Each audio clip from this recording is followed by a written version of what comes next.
ছোট বোন তার বিয়ের কার্ড এটা। তুমি এটা ছুঁড়ে ফেলে কিন্তু তুমি আমার বড় ভাইকে আর আমাকে অপমান করছো। কালকে যখন তুমি অফিসের আয়ার মেয়ের বিয়ের কার্ডটা ছুঁড়ে ফেলে দিয়েছিলে তখন কি তার অপমান হয় নাই?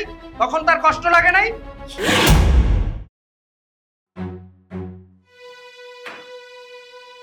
ছোট লোকের বাচ্চা বেশি দামি গিফট পাওয়ার জন্য বিয়ের দাওয়াত দিতে আসছে, আবার কার্ড ছাপাইছে।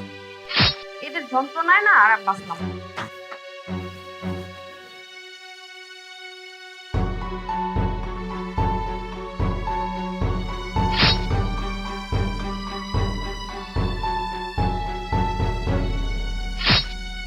ম্যাডাম কার্ডটা ফালাইয়া দিছে। তখন আমার মন রাখনের লাগা মনে হয় নিছিল কার্ডটা। আমরা গরিব মানুষ, আমগো বিয়ের দাওয়াতে কি আর ম্যাডাম আইবো? কার্ড মনে হয় পছন্দ হয় নাই। আরে শোনো, আমার ছোট বোনের বিয়ে, আমাকে কিন্তু শপিং করে দিতে হবে। তোমার ছোট বোনের বিয়ে তো কি হয়েছে? আমরা কোনো বিয়েতে যাচ্ছি না। বিয়েতে যাব না মানে? কি বলছো তুমি? তুমি কি আমার সাথে মজা করতেছো? মজা করবো কেন? আমার মনে হচ্ছে ভাই আসছে, আমি দেখতেছি। বসো তুমি।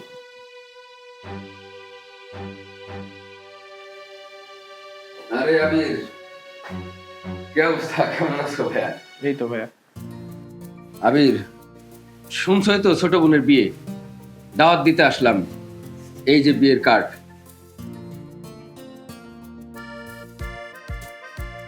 আমাকে দাওয়াত দিতে আসছেন, কার্ডও দিলেন, ভালো।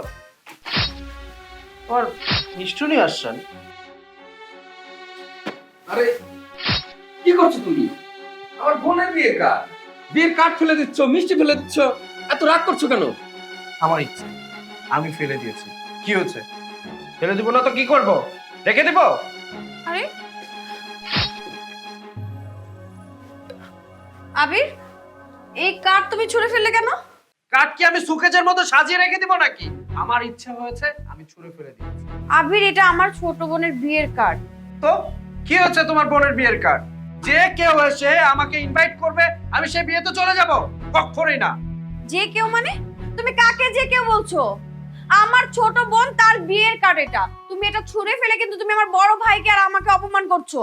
কালকে যখন তুমি অফিসের আয়ার মেয়ের বিয়ের কার্ডটা ছুঁড়ে ফেলে দিয়েছিলে তখন কি তার অপমান হয় নাই? তখন তার কষ্ট লাগে নাই? কি? তুমি আমার অফিসের আয়ার মেয়ের বিয়ের কার্ডের সাথে আমার বোনের বিয়ের কার্ডের তুলনা করছো? আয়া আয়া হয়েছে তো কি হয়েছে? সে কি মানুষ না? হ্যাঁ, মানুষকে তুমি মানুষ বলে মূল্যায়ন করতেছো না? শোনো, তোমার বোনের বিয়ের কার্ড তোমার কাছে যতটা মূল্যবান, সেম আয়ার মেয়ের বিয়ের কার্ড তার কাছে ততটাই মূল্যবান। শোনো, একটা কথা বলি, মানুষকে মানুষ মনে করতে শিখো। এই, তুমি কি তোমার অতীত ভুলে গিয়েছো? তোমার অবস্থান কি ছিল, তোমার ফ্যামিলির অবস্থান কি ছিল? আগে তো 3 বেলা 3 মুঠো খেতেই পারতে না। আজকে আমি তোমাকে বিয়ে করেছি বলে আমার কোম্পানি সিইও তুমি। আজকে তোমার অহংকারে মাটিতে পায়ে পড়তেছ না, মানুষকে মানুষ বলে মূল্যায়ন করতেছ না। শোনো, তুমি তোমার অতীত ভুলে যেও না। মানুষ যখন তার অতীত ভুলে যায় না, তখন তার ভিতরে খুব অহংকার চলে আসে, আর আমি সেটা তোমার মধ্যে দেখতে পাচ্ছি। আবির, তুমি আমাকে ক্ষমা করে দাও। আমি আসলেই অনেক অহংকার করেছি, ভুল করেছি। তুমি আজকে এতগুলো কথা যদি না বলতা, তাহলে আমি আসলে বুঝতেই পারতাম না আমার ভুলটা।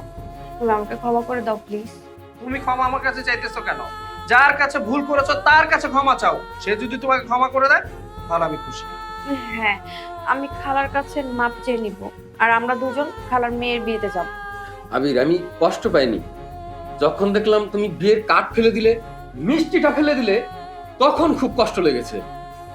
আর এখন বুঝতে পারছি আসলে ভুলটা তোমার না, আমার বোনের। এবং আজকে অনেক চরম একটা শিক্ষা নিয়ে গেলাম তোমার কাছ থেকে। আচ্ছা ঠিক আছে, তোমরা বসো, আমি নাস্তা নিয়ে আসছি। ভাইয়া বসেন। আবির, বুঝোই তো ছোট বোনের বিয়ে, অনেক কাজ আছে। তুমি অফিসের সব কাজ সেরে তুমি কিন্তু 7 দিন আগে আমাদের বাড়িতে চলে আসবে। হ্যাঁ, আমি তো এটা পারবো না। আপনার বোন 7 দিন আগে কেন, 10 দিন আগে চলে যাবে, কোনো সমস্যা নাই। আমি 3 দিন আগে চলে যাবো কাজ শেষ করে। হ্যাঁ বন্ধুরা, আমাদের ভিডিওটি কেমন লেগেছে অবশ্যই কমেন্টে জানাবেন। আর ভিডিওটা লাইক, কমেন্টস এবং শেয়ার করে দিবেন। আর নিত্য নতুন ভিডিও পেতে আমাদের পেজটা অবশ্যই ফলো করে দিবেন।